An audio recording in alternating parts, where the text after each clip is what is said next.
जय भीम साथियों। क्या आपने कभी सोचा है कि भारत की आज़ादी सिर्फ आंदोलन और जेल यात्राओं से ही नहीं बल्कि कुछ गुप्त राजनीतिक और औपचारिक बैठकों से भी जुड़ी हैं, जिन्हें गोल मेज सम्मेलन कहा।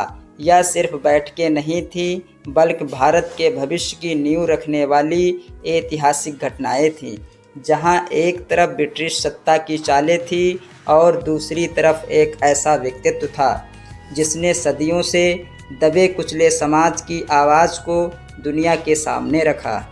वो थे डॉक्टर भीमराव अंबेडकर। ब्रिटिश साम्राज्य जानता था कि भारत में असंतोष बढ़ रहा है। असहयोग आंदोलन, साइमन कमीशन का विरोध, कांग्रेस का उभार, सब कुछ मिलकर अंग्रेज़ों को यह सोचने पर मजबूर कर रहा था कि अब भारत को कुछ राजनीतिक अधिकार देने ही पड़ेंगे। लेकिन ऐसा संविधान बनाना चाहते थे जो उनके नियंत्रण में रहे। इसी कारण लंदन में गोल मेज सम्मेलन की योजना बनी, जिसमें भारत के सभी तबकों से विचार विमर्श करने का दिखावा किया गया। पहला गोल मेज सम्मेलन 1930 में लंदन में हुआ। कांग्रेस और गांधी इसमें शामिल नहीं हुए। डॉक्टर अंबेडकर इसमें दलित समाज के प्रतिनिधि बनकर पहुँचे।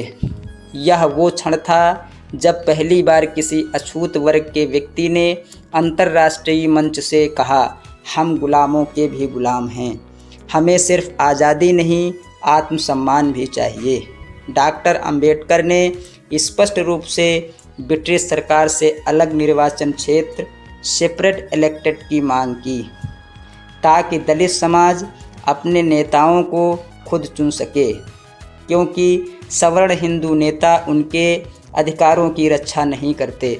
अंग्रेज़ों ने ध्यानपूर्वक डॉक्टर अंबेडकर की बातें सुनी।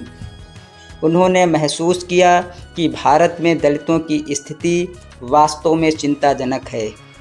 डॉक्टर अंबेडकर ने भारतीय समाज की दरारें उजागर कर दी। पहली बार लंदन के राजमहल की दीवारों में भारत के अछूत समाज की चीखें गूंजी। सम्मेलन में रियासतों के राजा, मुसलमान, सिख, ईसाई, व्यापारिक वर्ग, महिलाओं और मजदूरों के प्रतिनिधि भी थे। लेकिन जिस आवाज़ ने सबसे ज़्यादा असर डाला वो डॉक्टर अंबेडकर की थी। इस सम्मेलन के बाद ब्रिटिश सरकार ने कहा कि वे भारत में विभिन्न समुदायों के अधिकारों को ध्यान में रखकर संविधान तैयार करेंगे।